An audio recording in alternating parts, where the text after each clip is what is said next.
எப்படி இருந்த கொச்சிக்காரன் மட்ரஸ்காரன் தமிழ் பேசும்போது தமிழ் ഡയലോഗ്? കുറച്ച് കഷ്ടപ്പാടായിരുന്നു. പിന്നെ പിന്നെ ഈസി ആയി എന്നുള്ളതല്ല, ഷൂട്ട് ചെയ്യുമ്പോൾ ആക്ച്വലി കുഴപ്പമുണ്ടായില്ല.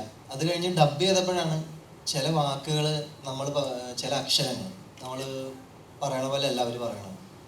അതിൻ്റെ സ്പീഡ് വേറെയാണ്. ചില അക്ഷരങ്ങൾ അവർ പറയില്ല, എന്നാൽ അത് ആ അക്ഷരത്തിലുണ്ടാവുന്നതാണ് ചില വാക്കുകൾ. അപ്പം അതൊക്കെ കുറച്ച് ട്രിക്കിയായിരുന്നു ആ രീതിയിൽ പറഞ്ഞെടുക്കാൻ. എന്നാലും എനിക്ക് പറ്റാവുന്ന ചെയ്ത് വെച്ചിട്ടുണ്ട്, ഡബ് ചെയ്ത് വെച്ചിട്ടുണ്ട്.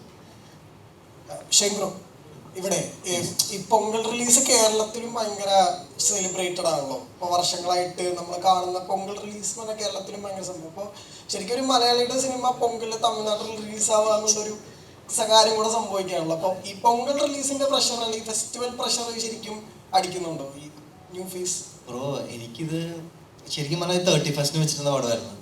വിടയമുയർച്ചി മാറിയതുകൊണ്ടാണ് ഈ ഡേറ്റിലേക്ക് വന്നത്. എനിക്ക് സത്യം പറഞ്ഞു കഴിഞ്ഞാൽ ഭയങ്കര സന്തോഷമാണ്. അങ്ങനെ ഒരു ഡേറ്റിന് നമ്മുടെ ഒരു പടം അവർ തിയേറ്ററിൽ കൺസിഡർ ചെയ്യുന്നു എന്ന് പറയുന്നത് വലിയൊരു ഭാഗ്യമാണ്. എല്ലാം ഇങ്ങനെ സിറ്റുവേഷനിൽ വന്നതുകൊണ്ടാണ് സംഭവിച്ചു വരിക, അല്ലാതെ നമ്മൾ പ്ലാൻ ചെയ്ത് പൊങ്കലിന് വെച്ച പടമല്ല.